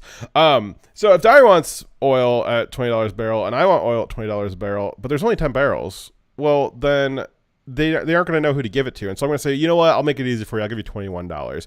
And the Dyer says, no. I really want that oil. I'll give you $30 for it. And then I say, well, I'll give you $40. And the Dyer says, how about this? I'll give you $80 for 5 barrels. And I say, okay, I'll do the same just to get the oil. And then we both bought less oil for a much higher price. It doesn't matter how much money Dyer and I have. All that's going to do is, if Dyer's got $1 million, well, now he can go way higher with the oil, and maybe he can just outbid me because I don't have enough money. But at the end of the day, it doesn't really matter how much money there is. It matters how much oil there is. If there was, say, 20 barrels of oil, and Dyer and I both wanted 10 barrels at $20, then we could just buy it, and it would be fine. But because there was a limited supply, we then have to get into a bidding war. And the bidding war was what causes the price to go up. The bidding war only happens when there's not enough supply. If there's more supply, the bidding war doesn't matter. So it doesn't matter what they do with the money. You have to have more oil. You have to have more stuff. And Joe Biden, his policy of stopping oil drilling is directly causing inflation. As much as the mass printing of money during COVID in the beginning of the Biden administration with Build Back Better and all that stuff, as much as that money is causing the inflation problem, the thing that's causing it, like, we didn't see super high inflation coming off of COVID. We didn't see super high inflation even even under Biden at the beginning of his administration, we were starting to see it go up, but not at the rate that's gone up the last 6 months. What's really been driving it the last 6 months is the shortage of energy.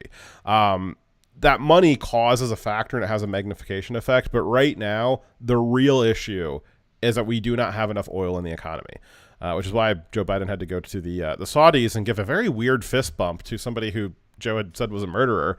Yep, that's the fist bump for murderers. Yes. Now, I want to point out that Bloomberg was talking about, Biden's policies, but also that there is a global organization of countries that are doing the same kinds of policies, and some of them are far more drastic than even ours in trying to reduce their domestic energy production to reduce carbon footprints. So they're saying the inflation is not just an American thing, and that if America were to change our policies, other countries are still going to cause inflation for us because, like, the globalist organization is trying to reduce energy production. Dyer, guess how many fucks I give about European inflation? No. It's affecting our inflation because they're reducing supply. No, I know. But what the Biden administration keeps saying, well, it's it's not just America; it's a global problem. I do not give a fuck about the globe's inflation. I care about our inflation. I'm concerned about how their policies are affecting our economy, though. Well, yeah, but the only reason why they're able to affect our economy is because we've made ourselves vulnerable to it. Like if under Trump, when we had energy independence and there was a story. We actually never even got a chance to cover it, I don't think. Not very well. In December, just before COVID hit, about Trump actually had made his deal with China. This was in December 2019.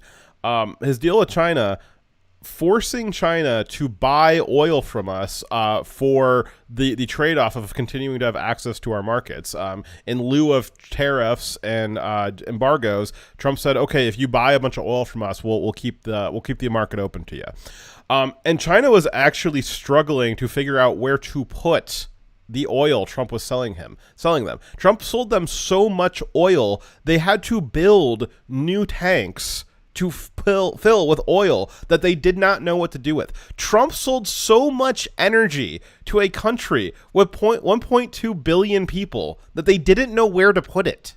That was where we were at in 2019. And then COVID hit, and now we're back exactly where we were, back to the Obama years, where we're on hand and knees groveling to OPEC, asking them to pump more. This is why it was such a big deal for Trump to get us out of the climate accords, because they needed America to cut our production for their plan to work. Because if we continued, producing what we were producing and ramping it up, then there's no way that they could get their countries to consume less fuel, because there would still be fuel available if they cut their own domestic production. So first step was for Biden to get us back into the climate accords and to stop our domestic production, to slow it down drastically, so that the climate accords plan of reducing for all the member states their CO2 emissions, it would actually work, because there actually would be no fuel to purchase. How much is fuel price going to be then when there's none to purchase? No more. Like when they cut down, it's being cut because of lack of supply, not them, stopping needing it. Yes. Star Shadow laments my gas price and says my natural gas price is as high as Hunter Biden is, which pretty is high.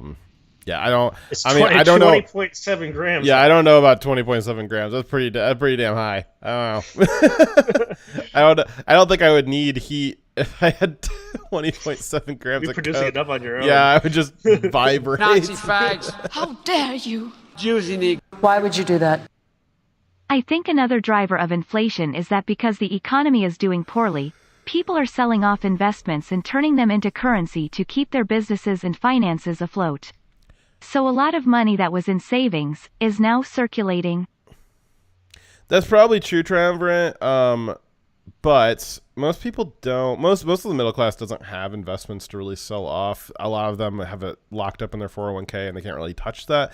That's true to a certain extent. That's one of the big reasons why stuff like crypto is crashing out right now, is because people don't have that in their 401k and they can just sell it.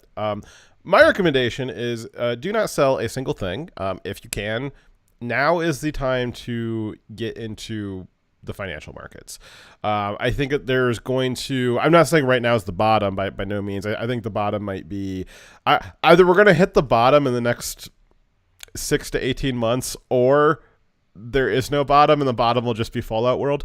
But my recommendation is that probably over the next 2 years, you need to be, if you're not in the economy, you need to start looking at what you need to do to get into stocks and other investment instruments. This is the time when you could make your money. I'm not talking about like get rich quick or anything like that, but this is where you could be investing a little bit now, and now you've got a good retirement in 50 years. One of the great things about being millennial age, which is about what our demographics are, millennial males, with the economy is going to recover. Either we're going to Fallout World or the economy is going to recover. The likelihood is that the economy is going to recover at some point. It might be 2 years, it might be 10 years, but the economy is going to recover before you're going to retire. Now is the time to get invested. Now is not the time to start selling off things that you've previously invested high and now you're going to sell them low. Don't do that. Now's the time, if you have spare capital, to invest. And maybe investment is just getting yourself ready, buying, things that you might need, buying a few extra cans of beans or whatever. But now is the time that if you want to be like the big players, if you want to make some money, and be financially stable in the future, once this all passes, now is the time to be buying. Now is not the time to be selling. And I would say over the next 2 years, I'm going to be investing as much as I can, because I think the economy will jump back up and we'll be good to go. But yeah, don't sell if you can handle it. One of the other reasons why, Trevor, you might be a little bit off on that, because again, I don't know that the middle class has a lot of investments to sell off, but one of the other things that's been happening is that one of the reasons why the economy was doing so great, even under Trump, which is a little bit of a, Trump didn't do it by himself, so the Federal Reserve was also purchasing a stupid amount of stocks during COVID. They should not have done that, but they were. And so one of the reasons why the economy was even stable, like even to the extent that it was stable, the only reason why it was that stable at all is because the Federal Reserve was purchasing stocks out of the stock market. So that kept the prices level. Even if people were selling them off, the Federal Reserve was there to buy them and keep the prices stable. The Federal Reserve has now, in the last couple of months, flipped on that, and they're now selling back all of the things that they bought over the last couple of years, and that's driving the price lower in the stock market. They're selling out to the stock market and actually dropping the price. So one of the reasons why you're seeing a lot of things like the stock market dip is because the Federal Reserve is selling stuff back. They should never have bought it in the first place, because this was inevitable that they would drop the economy when they sold it back. However, they could have maybe waited. They didn't have to sell it back at the low point and drive it even lower. That's just evil. But that's another big reason why the stock market's dropping right now. And eventually they'll run out of stocks to sell back and the economy will recover again. I don't think that right now is the time to sell. If you have stuff invested, do not sell it. Maybe like what I've been doing the last 2 years now, because the economy has been dropping basically the entire time Biden's been in office. The economy has been slowly ticking down. I halted all of my 401k investments at work. I've not invested into the stock market at all in the last 2 years. And my plan is probably in the next 3 to 6 months, I will start investing again, as the market, I think, will have bottomed out. And I'm going to start buying stuff up for my 401k so I can have a nice retirement in a couple of years, 30 or 40. And this is when rich people today, they made their money in the 80s or in the 2008 crisis. This is where you can too, if you are smart and hold, don't sell stuff. This is where people who are poor, this is where they sell stuff at. And they're poor because they make bad decisions, and selling stuff right now is a bad decision. It's not financial advice, but go for it. Before the bottom drop, before the bottom dropped out, before the top dropped off. So when we were before Biden took office and we were at the high point, I moved all my funds into the G fund for the TSP, which is currency and I don't know what you call it. Bonds. It's a bond market. Bond market. So I'm moving on that, which is a lot safer, I guess. Stable. But it's stable. So I'm being insulated from the drop, and I'm planning on moving my money from the G fund over to the S&P 500 whenever I feel like we're close to the bottom. Yep. And you're never going to time the bottom, which is why I think start allocating or thinking about getting involved in the next couple of months. You're never going to time the bottom. I'm starting to buy certain stuff now. Just because I don't think that I'm going to be able to time the bottom. I'll just buy it all through the continued dip and hit the bottom and then buy it on the way back up as well. Yeah, it's okay if you buy it somewhere halfway through or a third of the way, up from the bottom, because you're still going to make a massive profit. But if you wait too long, because it can shoot up rather quickly. So you don't want to miss the I don't think we're in. I don't see any danger of it shooting up very quickly in the near future. In fact, too, this is all still with the understanding. This is not to imply that there's anything on the horizon that's going to change the outlook of the economy. I say it's probably 50-50 that it goes back up and we recover, or we go to Fallout World. Like, I'm at 50-50 right now. Well, right now, I just went over how the global governments and Biden are intentionally making this last longer. Yes. So, but we're starting to see some rumblings in Europe. We're seeing stuff like the Dutch and the French, who are, the Dutch are on almost revolution territory right now. America, our quote unquote revolution, is just that we replace our leaders every couple of years, and it would seem that is going to replace a lot of the Democrat policies in the next couple of months. I would think that maybe January we could see some kind of catalyzation for the economy, having a better outlook with the Republican Congress. I think it's pretty obvious that we'll have a Republican president, either DeSantis or Trump, in 2024. That's probably, the markets are probably going to respond favorably to that. There are some things in the midterm horizon, mid to distant term, not midterms, but like in a couple of years, that might say the economy is going to reverse. But like in the near term, I'm not seeing anything that's going to say that we're going to reverse. So that's, I think worldwide, the populations have had enough, especially in Europe and America, and I think that you're going to see. I think you're going to see some governments flip over on these green policies. I think the 20s. I think the 2020s will be the death of green energy. Either the 2030s will be a new revolution in how we do stuff and how the people have power and how we're not going to just hobble ourselves for green energy, or the 30s is going to be a new dark age. Like that's what we're looking at, is either new golden age or a new dark age. There's really not going to be a lot of in between. Okay, let's move on to our next story, please. Okay. We're on, what are we on now? Abortion. Fucking hell. Things that never happened. So, you may have heard a recent story about a 10-year-old who had been raped in Ohio. But it didn't start out that way. It just said was pregnant in Ohio. I like how you're correcting me on what you wrote. No.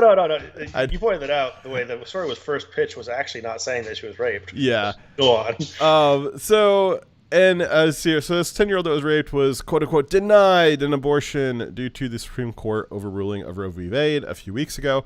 The left touted this story as evidence of the harm that ending Roe v. Wade has caused, without actually checking the accuracy of the story or presenting any sources.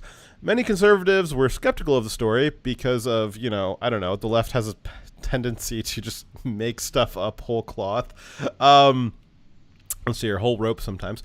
Many conservatives were skeptical of the story, but had no evidence or believed to believe or disbelieve the story until a few days later. The Ohio Attorney General, again, this was a story that supposedly happened to a 10-year-old girl in Ohio, and she had to escape to Indiana to get an abortion. The Ohio Attorney General on Jesse Waters on Monday claimed that there was not a whisper of this reportedly 10-year-old rape victim, because, as the left said, again, it started out as a story about, this girl, she needed an abortion and she had to escape Ohio to go to Indiana. And the way the right responded was, hold on a second. how did that 10-year-old girl become pregnant? Because guess what? It's not legal to impregnate a 10-year-old girl. It's actually rape. So where is the rapist? Where is the rapist at? And that caused a whole issue, because now the Republicans are saying, well, let's go find this rapist. And the Ohio Attorney General said, I'm going to investigate. I'm going to find out who raped this girl. Because I haven't seen anything about it yet. We haven't been able to find any reports of a 10-year-old being raped. I'm not sure if this girl exists yet, but if she does, we're going to find out who raped her, and we're going to bring him to justice. And he reached out to the Ohio State Crime Lab, which handles rape kits, and they had told him that there was no cases involving 10-year-old girls in the recent past. And they had no rape kits, they had no reports, and there was no criminal investigation that they were aware of at the crime lab for this alleged rape of a 10-year-old girl. Which is pretty important, because if there was a 10-year-old girl that was raped, which would require that there be a rape kit done, because they need to preserve that valuable DNA evidence. If they didn't do a rape kit, the evidence could be gone. Yes. And let's see here. So the Ohio Attorney General also stated that that Ohio law would not have prevented a 10-year-old rape victim from seeking an abortion. Dire Wolf Media has not been able to really confirm or deny that, because we're not lawyers. And that is one of the issues that the Republicans have right now, is that they kind of want to have it both ways. That they want to have these full abortion bans, but they also don't really like it when the left puts stories in the New York Times about how they're trying to stop abortions for little girls that were being raped. The Republicans just don't have the stomach for that. And if that's what the Republicans want, if that's what you want, then say it. Don't beat around the bush. Don't make these laws that are ambiguous, that are difficult to parse through, that you have to be 5 Supreme Court justices to figure out. Be very clear in the law that this does not even an 8-year-old girl being raped, this does not cover her abortion. Be very own it, Republicans. Be very clear about it, because what we're seeing and what I've kind of seen from the Ohio law is that it reads kind of like Democrat gun control bills, where it's intentionally vague. You're not really sure what it covers, what it doesn't cover, and it's just a matter of, if you pissed off somebody to political position, and then they want to prosecute you, this law gives them room to do that. And so in the same way that Democrats, if you want to have gun control, be blunt about it, which is our next story, which is very, very blunt gun control bill. I might be eating my words here pretty soon. But Republicans need to do the same thing. If you're going to have an abortion ban or a partial a ban, whatever it is, be very clear about it, because I don't actually agree with the Ohio Attorney General. I don't know that it's clear in the Ohio law if this 10-year-old would have been able to get an abortion or not. I agree. And I think that the law definitely has a cutout that it vaguely gives the ability to have abortions when the life and health of the mother is at risk, but they don't really get into the details of whether or not this thing would be allowed. And really, I don't think that it's clear enough that they'd probably have to litigate it, and because you can't leave it up to, oh, well, we know we're going to enforce it a certain way. No. The law needs to be extremely clear, because you will not be the one enforcing it down the road. Exactly. So on July 1st, the Indianapolis Star reported that the local OBGYN for Dr. Caitlin Bernard had been contacted 4 days earlier by an Ohio child abuse doctor, in quotations, I'm not sure what that means, who told Bernard that they had seen a 10-year-old patient who was 6 weeks and 3 days pregnant. According to the story, that meant the girl was 3 days too late to obtain an abortion under Ohio's new law. It's also very strange that she knew exactly what day she was impregnated. Yeah, so typically you estimate how far along the baby is. Most people don't know maybe the exact date. They might know the range of days they maybe visited a park or something like that there. But but a lot of times people don't know. However, especially if I guess especially in this case, it sounds like somebody knew the exact date that this girl was impregnated, which is also known as rape if it's a 10-year-old. So who knew? Who knew the day that this girl was raped? Down to the day they knew that this girl was raped. That's pretty amazing thing to just leave out of the original story, that somebody knew down to the day how old this baby was, how old this fetus was, and when this girl was raped. They also bring it up because it fits perfectly with the leftist narrative that, you know, this abortion ban is going to cause these problems. And Ohio's heartbeat law is that it's about 6 weeks, but it's a heartbeat. So it's whenever you can detect heart rhythm from the baby, that's when you can't abort it. The rule of thumb is that it's about 6 weeks, but it's not a hard 6 weeks. And so they're actually kind of overreading the law. They're intentionally being, deceptive here by saying, oh, well, it's exactly 6 weeks. And because this girl was exactly 6 weeks and exactly 3 days and probably 5 hours and 23 seconds, she wasn't able to get the abortion. Because so the story didn't make sense from the very get-go, because it would have been based off of whether there was a heartbeat, not based on the day. And then so their standard for determining that she wouldn't get services was based on a wrong criteria. And second, the statement that they knew the exact day the child was inseminated is also strange. And I believe you meant conceived. Inseminating a child's a whole different thing. It is a child that was inseminated. It's a 10-year-old. Oh, okay. So I thought you meant I could have said raped. I feel like we said the word already a bunch of times. Rape. Okay. So would they know that so specifically when it's uncommon to estimate that way? And then if you did know, when you have a abortion doctor, a child abuse doctor, whatever the fuck that is, the family and the child, all who want the abortion, why would they not lie about being a day earlier or 2 days earlier? They all wanted to get the abortion done. So why wouldn't they just lie about it? Them saying this is the exact on the day, 1 day late thing is too perfect for the narrative, and it doesn't seem like what people would do in reality. It's not how humans would act. Yes. It's also important to note that many of the quote-unquote doctors in the story, they have a well-known public advocacy for abortion. And so it's just interesting that so many publicly outspoken abortion advocates, all of a sudden they all get wrapped up in the same story about an abortion for a 10-year-old. That's weird. So why was the rape not reported? That's a pretty important question, right? Well, it turns out that we know exactly who raped the 10-year-old. Yes. Gershon Fuentes, who is 27 years old, is an illegal alien. He was arrested on Tuesday and confessed to sexually assaulting the child at least twice. There is no question who the rapist was. It was not a secret, and still no one reported the crime. When the mother of the victim, she lives at the same address that Fuentes lives at. So, what do you think's happening there? Let's see here. So the mother lives at the same address. Hold on a second. The mother lives at the same address as the rapist, and a reporter came to the door of that residence to ask her about the case.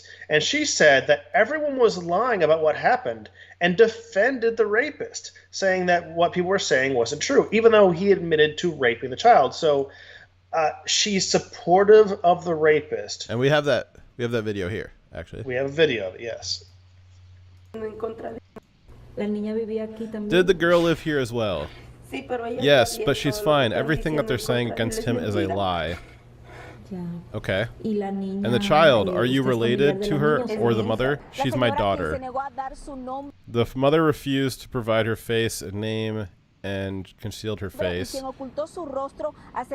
states that she has not filed charges against the 23-year-old Gerson Fuentes. So the mother of a 10-year-old, this Gerson guy, raped her child multiple times in her home with her there. And she didn't file charges and says that he's a good guy. So that's why it wasn't reported. Yes, because the mother's either so there's a couple of things going on here. Either the mother's just got a weird kink, or there's drugs involved, or maybe she's selling her daughter. That's a common thing in other countries, and so it sounds maybe like she's not a born here American either. There's a good chance that she and her daughter probably was born here, so she's probably an American. There's a good chance the mother wasn't. That sort of thing happens in other countries where, quote unquote mothers, technical mothers, will sell their daughters for sex slavery, for money or drugs or whatever. That is a thing that happens in other countries, and when we have unfettered illegal immigration into this country, all of a sudden they bring those cultural values here too.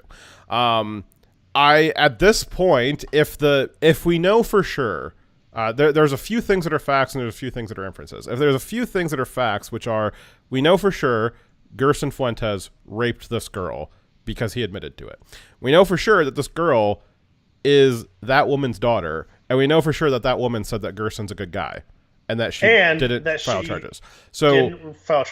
Yeah. So I think that we can, from that, infer that that mother is as responsible for raping her child as Fuentes is, and she needs to be prosecuted and put in jail for prostituting a minor, right? Yes, and it also would seem that the abortion doctor and OBGYN and possibly this other child abuse doctor all might have some part to play in why, in trying to support them getting this secret abortion without actually holding accountable the rapist, because they all seem to know they're trying to keep this under the on the table and not do it the legal way. So there's possibility they have some exposure as well. Well, and we have pretty well documented evidence of leftist organizations supporting, covering up sexual crimes of illegal immigrants or favored demographic communities. You can remember all the way back to the Acorn days when James O'Keefe kind of made his name with those Acorn videos when he went in dressed as a pimp and was talking to Acorn about the best way to claim on his taxes prostitutes, some of them underage, and then also discussed getting abortions for some of them. And Acorn was more than happy to help him fulfill his needs there. So, I mean, this isn't the first time that this happened. But yeah, these doctors, this mother, they all need to be prosecuted with conspiracy to prostitute a child.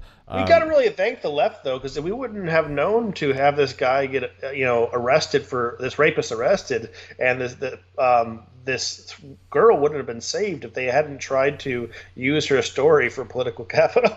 Yeah.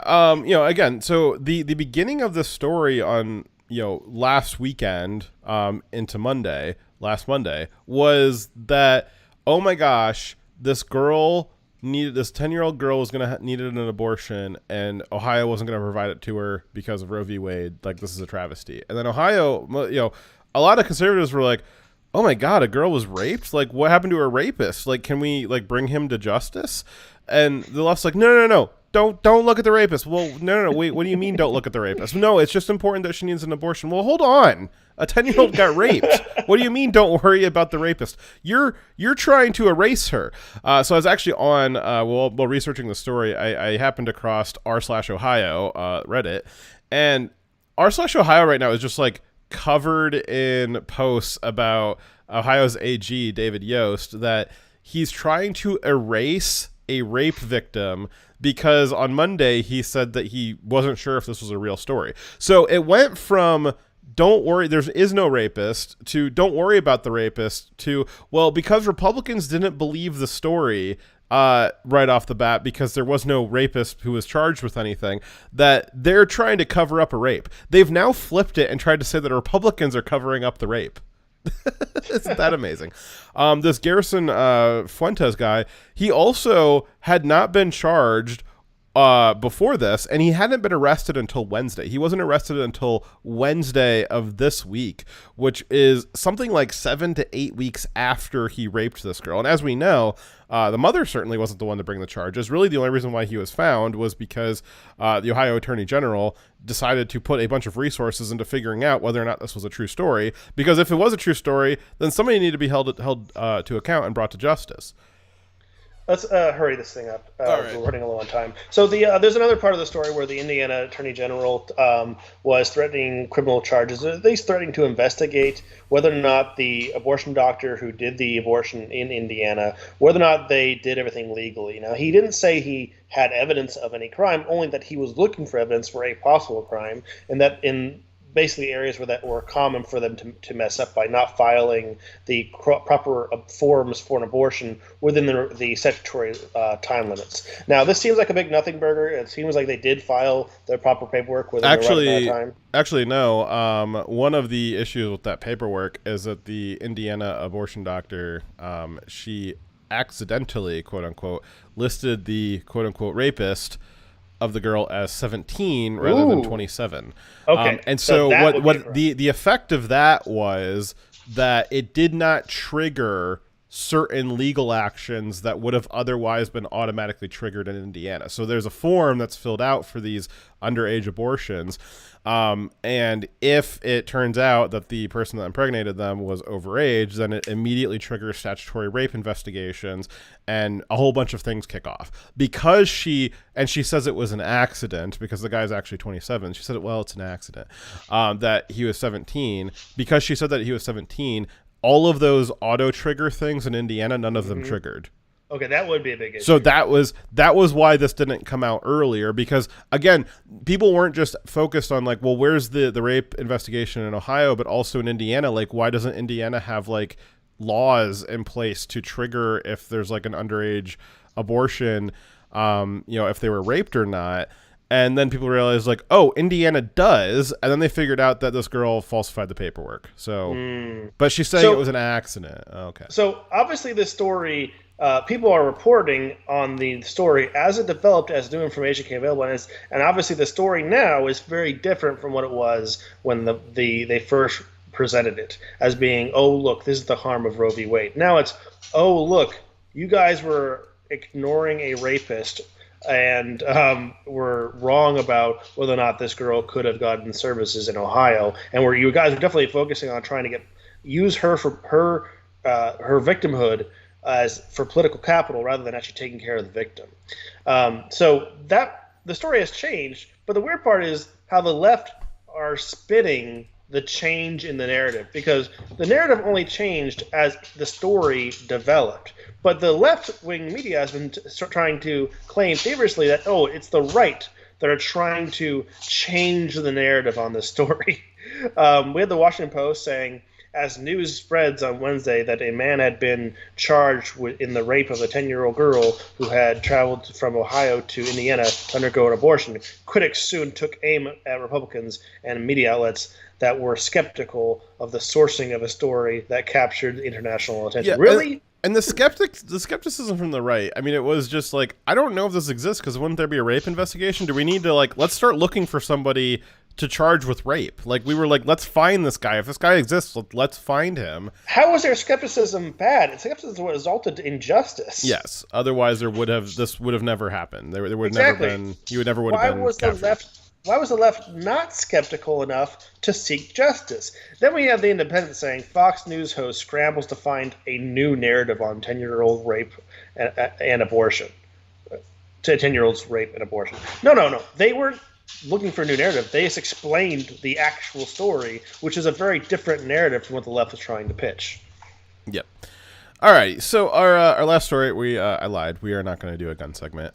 So we do got to get going, but one of the reasons why we're going to also skip this is because there's a new bill that just came out of the House Judiciary Committee that is a radical gun control legislation. Basically would ban most guns. Basically anything that's like a common gun that you might have is probably going to be banned under this. However, It is only out of judicial committee. It's not been voted on by the House yet, not been voted on by the Senate yet, not been signed by Joe yet. We will cover this eventually, but because we are running short on time today, this one will have some shelf life. However, I do encourage you guys to go out there and look for it and call your congresspeople and senators and tell them to not pass this, because it's not a good bill. Not a good bill. Alrighty. All right. Well, thank you guys for a great show. We'll see you guys next weekend, hopefully with 10% less audio problems and a 1% worse script. See you guys next show. Dire Wolf out. All right. Trevize, sign